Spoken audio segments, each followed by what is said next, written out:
Barkanka da zuwa wannan channel din tamu mai suna Smooth Media TV. Yanzu wanka ne na farko mai sauraro da wuri ka danna mana alamar subscribing, sauran ka danna mana alamar kararrawa domin samun cikakkun bayanan mu masu zuwa.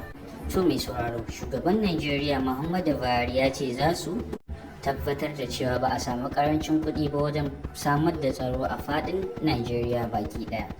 Sauran kuma shugaban Muhammadu Buhari ya tabbatar da cewa saura kiris a samu nasara a yakin da ake yi da 'yan ISWAP da 'yan kuma Boko Haram da 'yan ta'adda masu fakewa da addinin musulunci.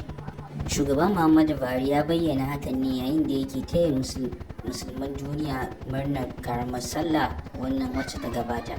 Sauran kuma shugaban Muhammadu Buhari ya tabbatar da cewa muna da ƙwarin gwiwar da zamu yi bikin sallah cikin zaman lafiya da kuma samun nutsuwa. Sauran kuma yakin da ake yi da 'yan ta'adda masu fakewa da addinin musulunci ya kusa zuwa ƙarshe, yanzu shugaban Muhammadu Buhari.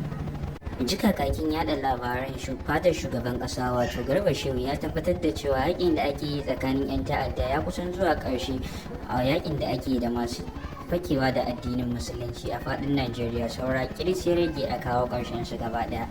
Sauran kuma shugaban Muhammadu Buhari ya yaba hukumar NDLA masu yaƙi da fataucin miyagun ƙwayoyi. Muna godiya, ka danna mana alamar subscribe domin samun cikakkun